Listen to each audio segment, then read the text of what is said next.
Even though they've been around since the 360 era, most PSVR gamers weren't familiar with developer Strange Game Studios until the release of Honor and Duty D-Day. Despite the relatively simple-looking maps, 32 players could jump in, team up, ride jeeps, and shoot each other for hours in awesome team deathmatch and free-for-all modes. It always required a little work getting a game together though. You either had to jump in during a scheduled event, or message everyone you knew and hope that other gamers wanted to play too. Strange Game Studios' newest game, RC Airplane Challenge, even with some single-player offerings, finds itself in a pretty similar situation.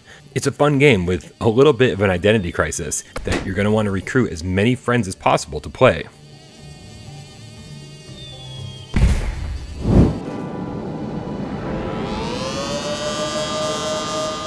If you've ever flown model airplanes before, like I actually haven't, the name RC Airplane Challenge probably makes you think of standing on the ground with a remote control as your plane flies off into the distance. And the option to play in that perspective is absolutely here. The problem is that the plane flies out of sight super fast, so you're forced to reference the radar in the top right and the depiction of the plane in the bottom left to understand the location and orientation of your plane.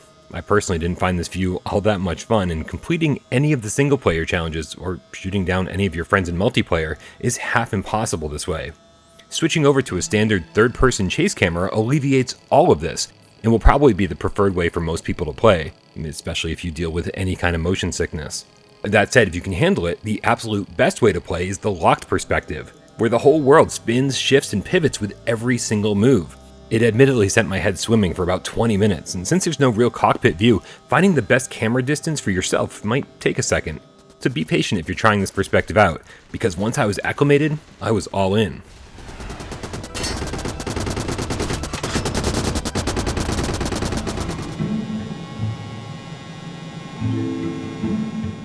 The single-player mode here is a great way to get used to the controls, since overall, it tends to focus on challenges that test your precision.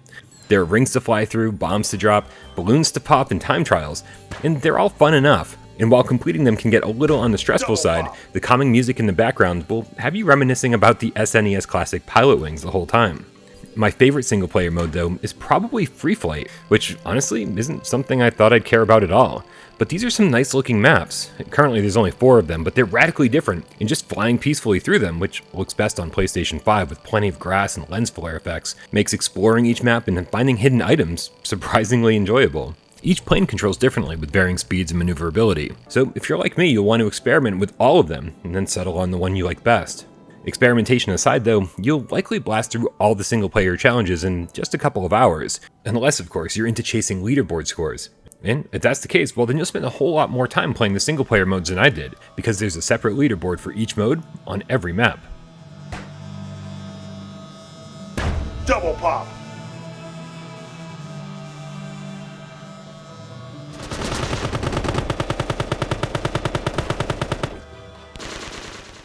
At this point, the only multiplayer mode in RC Airplane Challenge is free-for-all, and so far I've only managed to play against about 9 or 10 other players in the lobby, which already is total insanity, but the game supports up to 32 players, so hopefully I'll be able to get into a full lobby one of these days and see how crazy that is.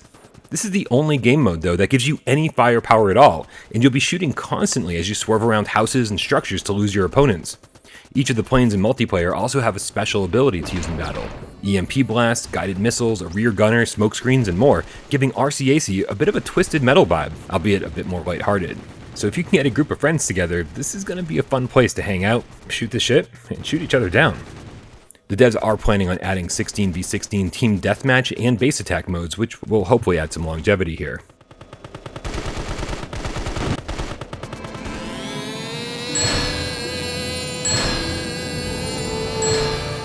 So what's all this about an identity crisis then? Well, the problem is, I don't think any fans of real RC airplanes are going to find much here worth playing.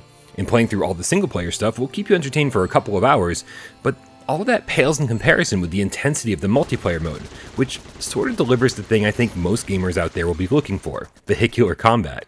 I hate saying this, but I think Strange Games would have been better off ditching the whole RC element, giving each of the planes an actual cockpit to use in first person, and making those single player challenges a little more intense. Don't get me wrong, for the $15 price tag, I'm having a blast with RC Airplane Challenge. And if you're able to get a big multiplayer game going, I think you'll have a blast with it too, especially if you can get used to that pseudo first-person locked camera view. But if you're planning on only playing the single-player mode, Make sure you've already played Ultra Wings, because for the same price, you'll get quite a bit more for your money.